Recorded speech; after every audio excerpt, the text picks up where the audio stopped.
Hello students, मेरा नाम धीरज Mohan Dwivedi and स्वागत है आपके फेवरेट चैनल मैग्नेट ब्रेन्स पर। मैग्नेट ब्रेन्स एक ऐसा चैनल जहां पर आपको मिलता है बिल्कुल फ्री ऑनलाइन एजुकेशन और वो भी एक क्वालिटी एजुकेशन। तो चलें, आज हम शुरू करेंगे आपके क्लास 12 फिजिक्स का जो चैप्टर है, chapter number 4 moving charges and magnetism का एग्जाम्पलर क्वेश्चन। और उसमें आज हम बात करेंगे वेरी शॉर्ट आंसर क्वेश्चन को लेके। प्रीवियस वीडियो में हमने बात किया था multiple choice question up to question number 11 तक, है ना। बहुत ही अच्छे क्वेश्चंस देखने को मिले थे वहां पर। तो आज हम देखेंगे वेरी शॉर्ट आंसर क्वेश्चन। तो देखते हैं, यहां पर भी आपको अच्छे सवाल मिलेंगे, थोड़े से कॉन्सेप्चुअल क्वेश्चंस मिलेंगे, ठीक है। तो देखते हैं यहां पर क्या बोलता है सवाल। क्वेश्चन नंबर 12 देखो, सवाल यह है verify that the cyclotron frequency omega is equal to EB by M has the correct dimension of T-1। ठीक है, मतलब मुझे इसका डायमेंशनल फॉर्मूला T-1 वेरीफाई करना है। तो एक बात बताओ, इधर देखो, आप ये बताओ, ये जो आपका ओमेगा है ये EB by M है और ये E क्या है, चार्ज। ठीक है, तो आप बताओ रेडियस ऑफ सर्कुलर पाथ जो होता है साइक्लोट्रॉन में, जो सर्कुलर पाथ कवर करता है, ठीक है, डी के अंदर, उसका जो रेडियस का फॉर्मूला होगा वो होता है क्या, mv by qb होता है कि नहीं। ठीक है, ओके। अब यहां पर देखो ध्यान से, मैं यहां पर qb को ऊपर कर रहा हूं, m को नीचे कर रहा हूं।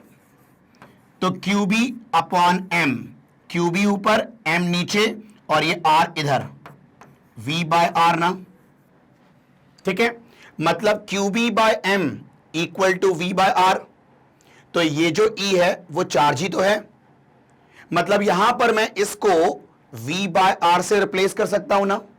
ठीक है, चलो, तो therefore omega is equal to what, इसको लिखा मैंने v बाय आर।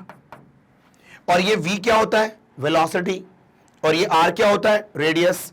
और आपको पता तो होगा कि वेलोसिटी का डायमेंशनल फॉर्मूला होता है LT-1, मीटर पर सेकेंड होता है ना। मीटर मतलब लेंथ, सेकेंड का मतलब टाइम, तो मीटर पर सेकेंड मतलब LT-1। ठीक है, अपॉन में जो रेडियस होगा वो आपका मीटर में होगा, ठीक है, मतलब L। तो ये L से L कैंसिल, आंसर आ गया T-1। ठीक है, तो यहां पर आ गया ना ओमेगा का dimension T-1। Is it clear? ठीक है, तो ये था आपका सिंपल क्वेश्चन, क्वेश्चन नंबर 12। इसका स्क्रीनशॉट लें, फिर बात करते हैं नेक्स्ट क्वेश्चन। चलो, अब देखिए यहां पर क्वेश्चन नंबर 13 में क्या बोल रहा है वो, show that a force that does no work must be a velocity dependent force. मतलब ऐसा आपको शो करना है कि वो फोर्स जो वर्क नहीं कर रहा है वो वेलोसिटी पे डेफिनेटली डिपेंड करेगा। मतलब अगर कोई ऐसा फोर्स है जो कोई काम नहीं कर रहा है तो वो वेलोसिटी पे डिपेंड करेगा, ऐसा आपको प्रूव करना है। ठीक है, अब देखो ध्यान से, यहां पर मान लेते हैं अपन, let F be a force which does no work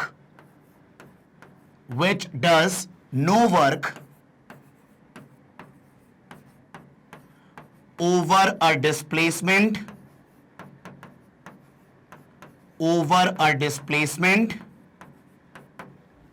dl।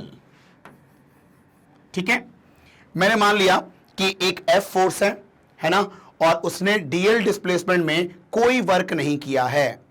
That means force और डिस्प्लेसमेंट का जो डॉट प्रोडक्ट होगा वो जीरो होना चाहिए ना। आपका वर्क डन का फॉर्मूला क्या होता है, F डॉट S ना। ठीक है, तो आप बताओ, देयरफॉर हम ये बोल सकते हैं ना कि F dot DL is zero, है कि नहीं, बिकॉज वर्क नहीं है यहां पर, ऐसा मान लिया है मैंने। ठीक है, अब देखो ध्यान से, यहां पर तुम ये बताओ, अगर उसने डिस्प्लेसमेंट DL कवर किया होगा तो उसकी वेलोसिटी कुछ होगी ना, और कुछ टाइम भी उसने लिया होगा डिस्प्लेसमेंट में। ठीक है, तो आप बताओ, मैं बोलूंगा यहां पर late v be the velocity, let v be the velocity, ठीक है, for time t या for time dt, क्योंकि यहां पर स्मॉल डिस्प्लेसमेंट है तो टाइम भी मैंने क्या ले लिया, स्मॉल। तो आप बताओ यहां पर dl को आप लिख सकते हो क्या, ये जो आपका डिस्प्लेसमेंट है उसको लिख सकते हो क्या, वेलोसिटी इनटू टाइम, ठीक है। चलो तो यहां पर आप देखो देयरफॉर f डॉट ये हो जाएगा क्या, v dt इक्वल टू 0, मतलब यहां पर dt तो आपका स्केलर है, ये 0 हो गया आपका, मतलब f dot v equal to 0 है ना। तो क्या मैं इसको लिख सकता हूं, f v cos theta is equal to 0, है ना। a डॉट b को लिख सकते हैं ना, a b cos थीटा, ठीक है। तो यहां पर देखो ये हो जाएगा F V cos theta equal to 0, और ये बताओ F V cos theta equal to 0 मतलब कॉस थीटा इक्वल टू 0, और कॉस थीटा 0 कब होता है, जब थीटा 90 डिग्री होता है कि नहीं। मतलब फोर्स और वेलोसिटी के बीच में एंगल अगर 90 डिग्री होगा तो वहां पर कोई वर्क नहीं होगा ना, ठीक है। चलो मतलब यहां से जस्टिफाई हो गया कि फोर्स और वेलोसिटी के बीच में एंगल 90 डिग्री रहना चाहिए, तो कोई काम नहीं करेगा वो फोर्स, ठीक है। अब देखो यहां पर इसका मतलब हर वक्त फोर्स और वेलोसिटी के बीच में एंगल 90 डिग्री रखना पड़ेगा, तभी कोई वर्क नहीं होगा। तो अगर किसी का वेलोसिटी का डायरेक्शन चेंज होगा तो उसी के अकॉर्डिंग फोर्स का डायरेक्शन भी चेंज होगा, to maintain angle between velocity and force equal to 90 degree. अगर मान लो मैंने कहा ये आपका मान लो फोर्स है, ये वेलोसिटी है, एंगल बोलो 90 डिग्री। अब अगर मान लो वेलोसिटी ऐसा हो गया तो फोर्स को भी ऐसा होना पड़ेगा, मतलब वेलोसिटी के अकॉर्डिंग फोर्स को भी चेंज होना पड़ेगा डायरेक्शन वाइज, ताकि एंगल 90 डिग्री रहे और वर्क डन 0 हो जाए। मतलब यहां पर फोर्स वेलोसिटी पे डिपेंड कर रहा है ना, जैसे जैसे वेलोसिटी का डायरेक्शन चेंज होगा फोर्स का डायरेक्शन भी चेंज करना पड़ेगा आपको, ताकि एंगल 90 डिग्री बना रहे। और ऐसा कहां होता है, ऐसा होता है जब कोई चार्ज पार्टिकल किसी मैग्नेटिक फील्ड में परपेंडिकुलरली एंटर करता है ना, तो वहां पर वो सर्कुलर पाथ फॉलो करता है। तो सर्कुलर पाथ में हर इंस्टेंट पर वेलोसिटी का डायरेक्शन चेंज होगा, तो हर इंस्टेंट पर जो मैग्नेटिक फोर्स है उसका डायरेक्शन भी चेंज होता है, क्योंकि वहां पर मैग्नेटिक फोर्स सेंट्रीपिटल फोर्स का रोल निभाता है। देखो कैसे, ये देखो आप ये बताओ यहां पर जैसे मान लो मैंने यहां पर क्रॉस मैग्नेटिक फील्ड प्लेस कर दिया, ये क्रॉस मैग्नेटिक फील्ड है,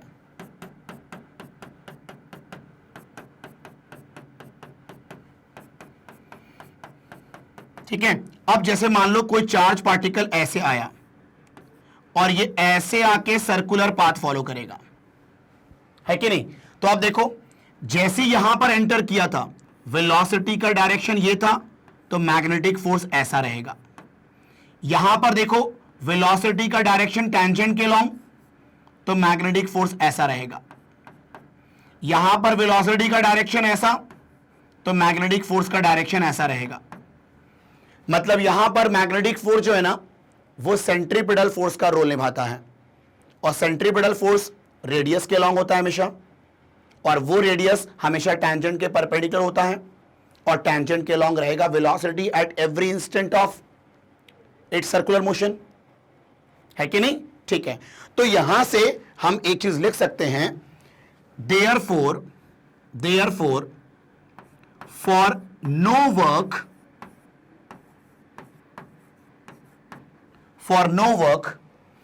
as the velocity या बोलूं direction of velocity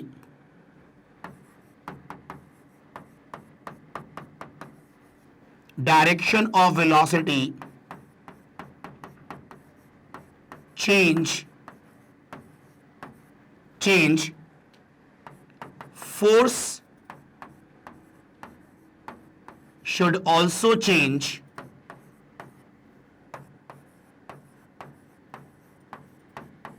to maintain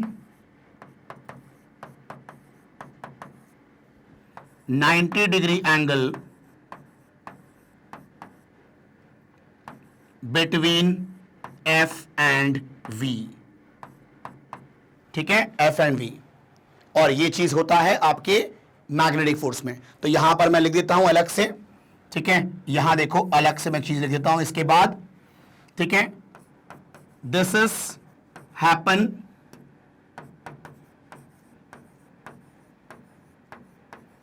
when charge particle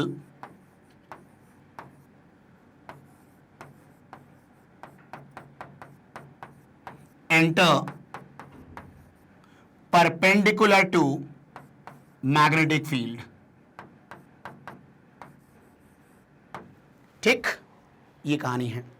तो यहां पर दिख गया आपको कि वेलोसिटी पे फोर्स डिपेंड करेगा, है ना। तो ये था आपका सिंपल क्वेश्चन नंबर 13। ठीक है, तो इसका जरा स्क्रीनशॉट ले लें, फिर बात करते हैं क्वेश्चन नंबर 14 को लेके।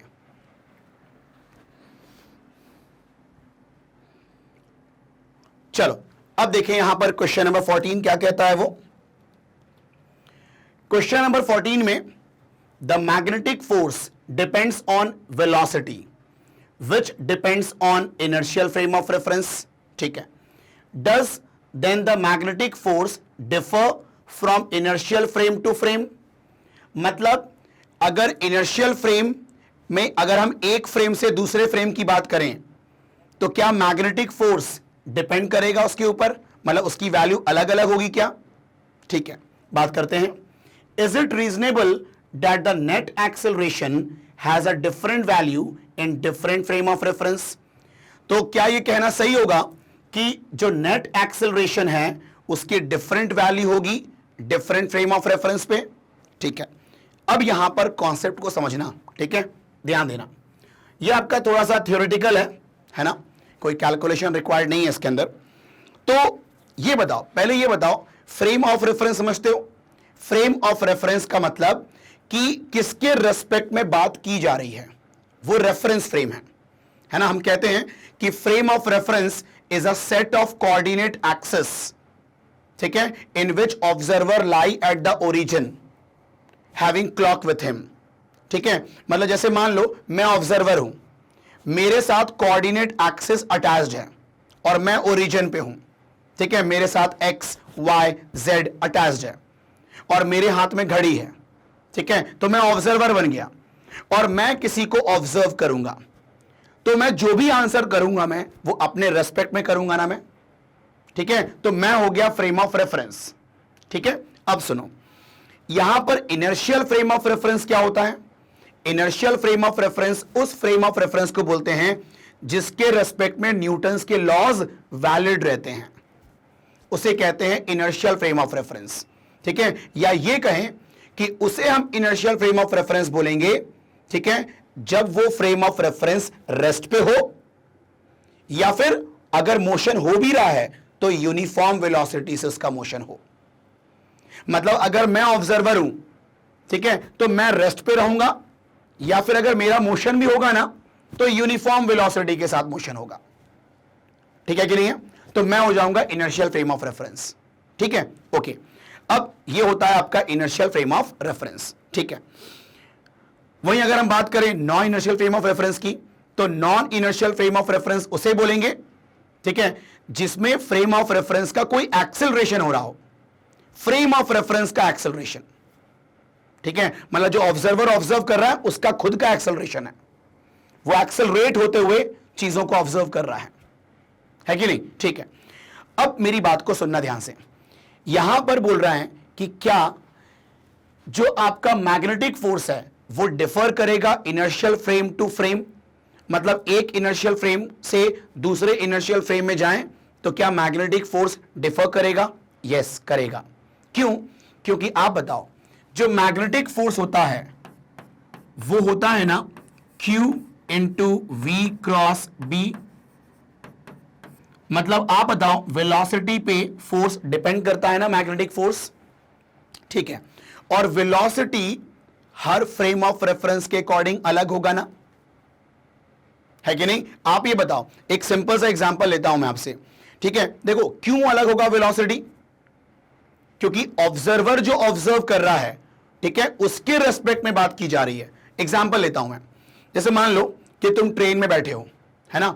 अब ट्रेन में अगर तुम्हारे सामने कोई पैसेंजर बैठा हुआ है, ठीक है कि नहीं है, तो वहां पर क्या होगा, तुम ट्रेन के अंदर बैठे हो, ट्रेन चल रही है, तो तुम क्या बोलोगे अपने सामने वाले पैसेंजर के बारे में कि वो रेस्ट पे है, मतलब उसकी वेलोसिटी 0 है।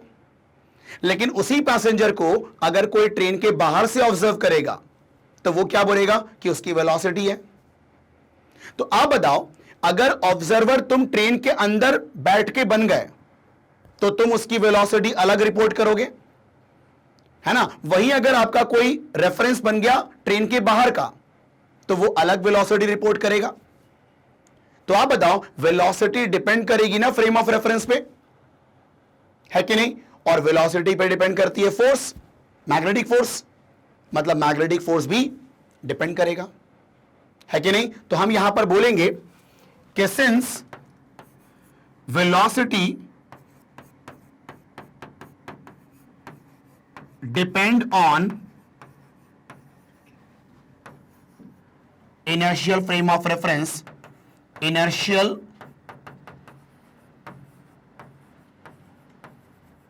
frame to frame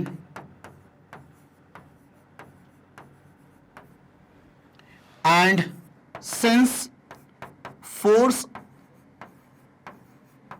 depend on velocity,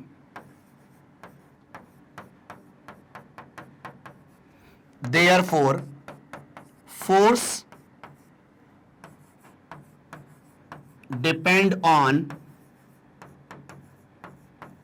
inertial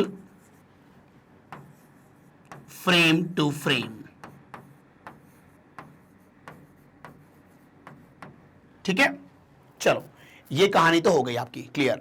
now अब यहां पर बोल रहा है, इसका जो सेकेंड पार्ट है, is it reasonable that the net acceleration has a different value in different frame of reference.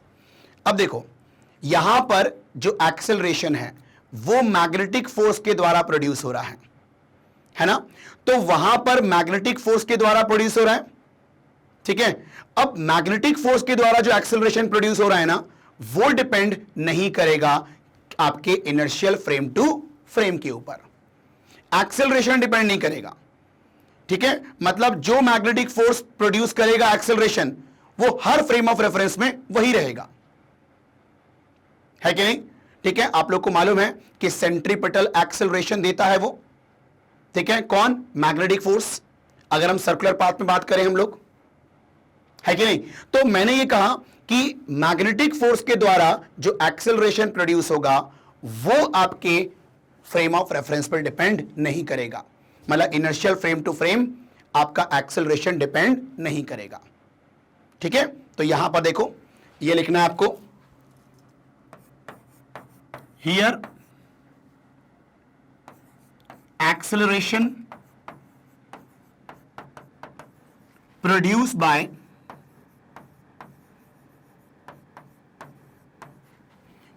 by what? Magnetic force is independent of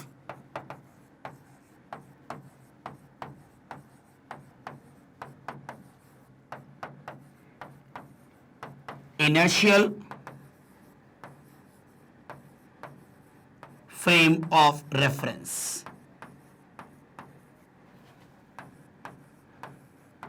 ठीक है, ये कहानी है। तो ये हो गया आपका सिंपल सा क्वेश्चन नंबर 14, ठीक है? तो अब इसका स्क्रीनशॉट लें, फिर बात करते हैं क्वेश्चन नंबर 15 को लेके, ठीक है?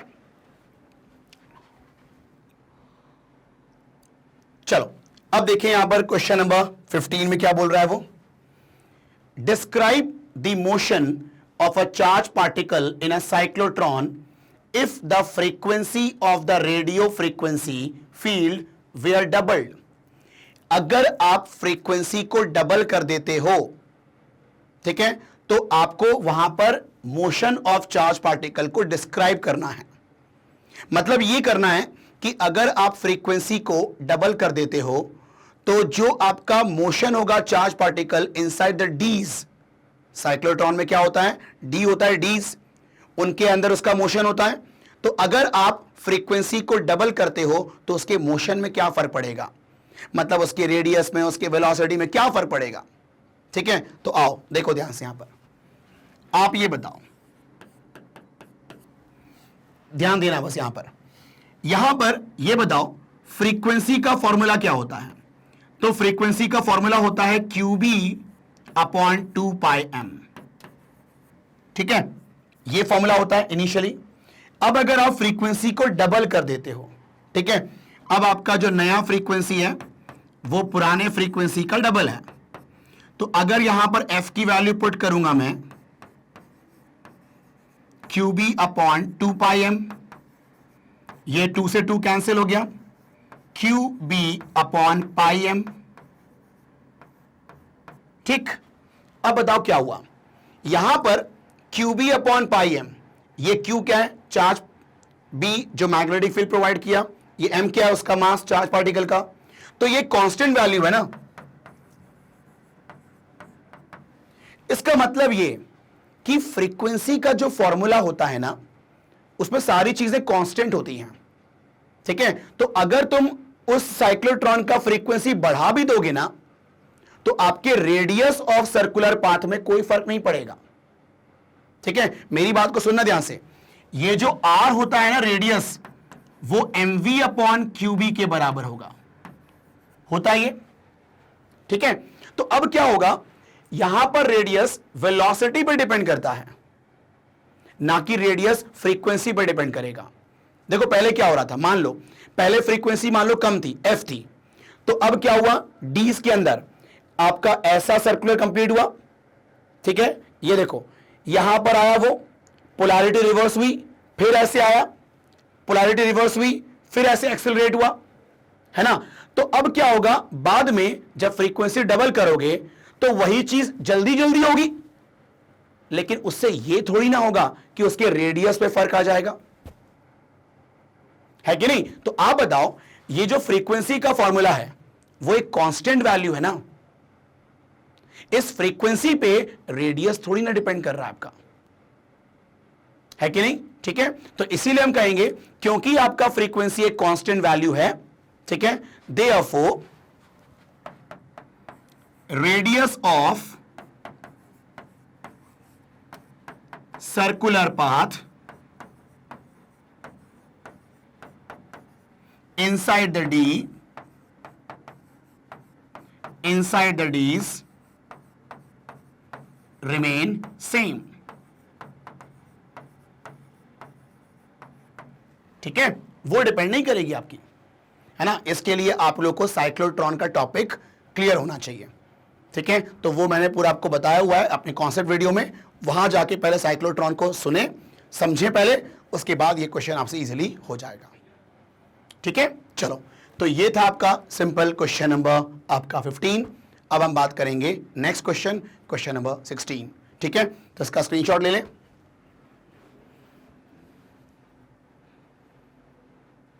चलें, अब देखें यहां पर ध्यान से, क्वेश्चन नंबर 16 में क्या बोल रहा है वो देखो, 2 long wires carrying current I1 and I2 are arranged as shown in figure। ठीक है, ये देखो दो यहां पर आपके क्या है, वायर्स हैं, ये लॉन्ग वायर ये है और ये एक लॉन्ग वायर है। ठीक है, the one carrying current I1 is along is the X axis is along the X axis. ठीक है, ये जो आपका वायर है जिसमें करंट I1 फ्लो कर रहा है वो एक्स एक्सिस के अलोंग है। ठीक है, चलो उसके बाद the other carrying current I2 is along a line parallel to y-axis given by x equal to 0 and z equal to d। ये जो आपका दूसरा वायर है जिसमें करंट I2 फ्लो कर रहा है वो y-axis के पैरेलल है ना, और कितने दूरी पे है, ओरिजिन से d डिस्टेंस पे है z एक्सिस पे। ठीक है, तो ओरिजिन से d डिस्टेंस पे x एक्सिस के y एक्सिस के पैरेलल है। ठीक है, अब देखो यहां पर find the force exerted at O2 because of the wire along the X axis. हमें इस O2 पर, मतलब इस वाले वायर के ऊपर क्या निकालना है? फोर्स निकालना है ड्यू टू दिस वायर। ठीक है, चलो, मतलब इसकी वजह से इसके ऊपर कितना फोर्स लगेगा। मतलब हम ये कह सकते हैं ना कि ये जो आपका वायर है वो इसके मैग्नेटिक फील्ड में प्लेस्ड है, तो इसके मैग्नेटिक फील्ड की वजह से इसके ऊपर कितना फोर्स लगेगा वो निकालना है। ठीक है, अब देखो, सुनो ध्यान से, यहां पर थोड़ा सा इमेजिन करना होगा, थोड़ा 3D व्यू है। यहां पर देखो, यहां पर एक्स एक्सिस को ऐसे लिया गया है, ये तुम्हारी तरफ जो है ना ये एक्स एक्सिस है, ठीक है, ये वाई है, ये वाई है, टुवर्ड राइट वाई है, ठीक, और ये ऊपर की तरफ क्या है? जेड है। क्लियर है ये चीज? ठीक है, अब देखो ध्यान से, ये जो आपका एक्स एक्सिस है, जहां पर आपका वायर है जिसमें करंट I1 फ्लो कर रहा है, ये वाला है ना, इसकी वजह से z डिस्टेंस पर, ये z एक्सिस है ना, तो z डिस्टेंस पर है ना कितना, सॉरी d डिस्टेंस, यहां पर d है ना डिस्टेंस आपका, तो z एक्सिस पर d डिस्टेंस पे कितना मैग्नेटिक फील्ड होगा, पहले वो निकालना होगा। पहले ये मालूम करना होगा ना कि ये जो आपका वायर है जिसमें I2 फ्लो कर रहा है, वहां पर इसका कितना फील्ड है। ठीक है, तो आप बताओ इस वाले वायर का इस O2 पे कितना फील्ड है। ठीक है, तो ये देखो ध्यान से, magnetic field due to wire along x axis at O2 is given by what? B is equal to कितना होगा? Mu naught upon 4 pi into 2I1 by D, इतना मैग्नेटिक फील्ड होगा। ठीक है, यहां पर ये जो मैंने फॉर्मूला लिखा है ये है magnetic field due to infinitely long wire, है ना, तो वो होता है mu naught upon 4 pi into 2I by distance, और यहां पर डिस्टेंस कितना है? डी है। ठीक, अब देखते हैं कि इस मैग्नेटिक फील्ड का डायरेक्शन क्या होगा। ठीक है, अब देखो, ये तुम्हारी तरफ एक्स एक्सिस है ना, ये एक्स एक्सिस है, करंट ऐसी फ्लो कर रहा है। ठीक है, अब बताओ इस डी डिस्टेंस पे मैग्नेटिक फील्ड का डायरेक्शन क्या होगा। तो उसके लिए क्या करोगे? उसके लिए फॉर्मूला कौन सा यूज करोगे, मतलब कौन सा रूल यूज करोगे? अपना राइट हैंड थंब रूल। तो करंट के अलोंग अपने थंब को ले जाओ। देखो मेरा थंब भी एक्स के अलोंग हो गया, अब इसके ऊपर निकालना है ना, तो यहां पर मैग्नेटिक फील्ड क्या होगा? यहां पर मैग्नेटिक फील्ड क्या होगा? ऊपर पे ऐसा होगा, ऐसा मतलब y एक्सिस के लॉन्ग होगा ना।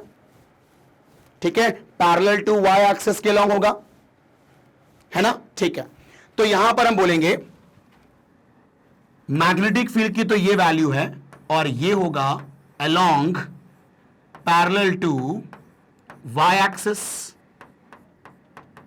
होगा ऐसा।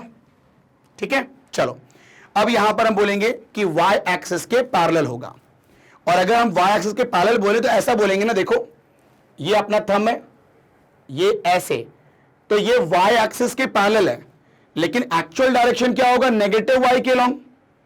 ये पॉजिटिव y है, ये नेगेटिव y है।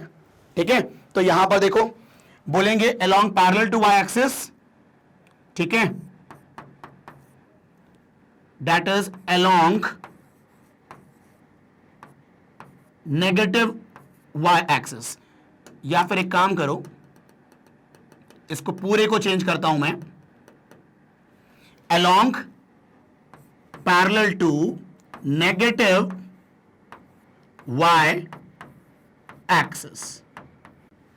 मतलब मैंने ये बोला कि यहां पर जो मैग्नेटिक फील्ड होगा वो नेगेटिव y के पैरेलल हो जाएगा।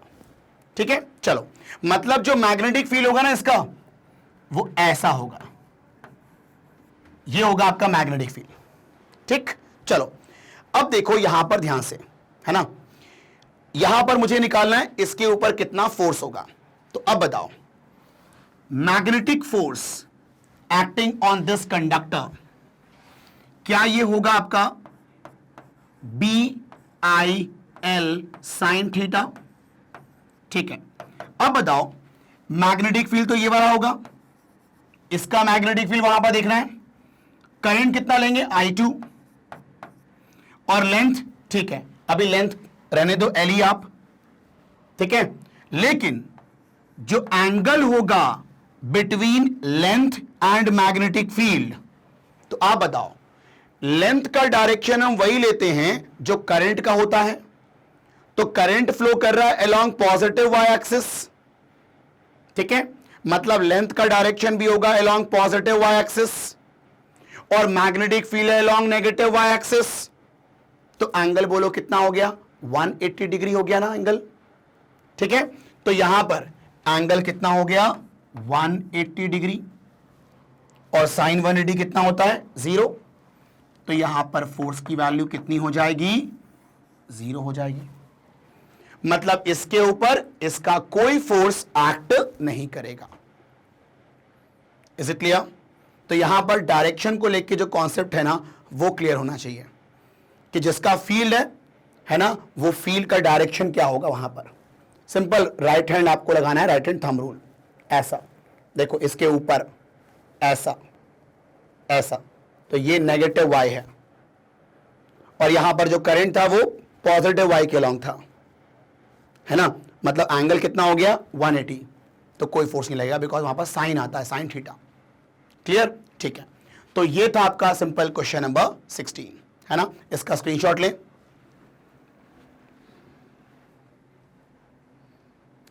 चलें, तो यहां पर अपना खत्म होता है आपके एनसीईआरटी एग्जाम्पलर का वेरी शॉर्ट आंसर क्वेश्चन, ठीक है, तो अच्छे क्वेश्चन थे, छोटे क्वेश्चन थे, वेरी शॉर्ट था, ठीक है। तो अब जो नेक्स्ट वीडियो रहेगा उसमें हम बात करेंगे शॉर्ट आंसर क्वेश्चन, है ना। तो ऐसी वीडियो को देखने के लिए क्या करना है आपको, सिंपल magnetbase.com पे जाना है, वहां पर आपको अपनी क्लास सेलेक्ट करनी है, सब्जेक्ट सेलेक्ट करना है जो भी आपको पढ़ना है। जैसे आपने सेलेक्ट किया मान लो फिजिक्स, जैसे क्लिक करेंगे वॉच नाउ पे आपको ऐसे चैप्टर की लिस्ट मिल जाएगी, उसको जैसे ही क्लिक करेंगे जो भी आपको पढ़ना है ऐसा वीडियो आपको देखने को मिल जाएगा। So simple. तो बस अंत में यही कहूंगा कि अगर आपको ये वीडियो पसंद आया हो तो आप इसको लाइक करें और अगर आप चैनल में नए हो तो आप सब्सक्राइब जरूर करें ताकि कोई भी अपकमिंग वीडियो हो वो आपसे बिल्कुल मिस ना हो, और अपने दोस्तों के साथ इसको शेयर जरूर करें ताकि उनको भी इसका बेनिफिट मिल पाए। Thank you.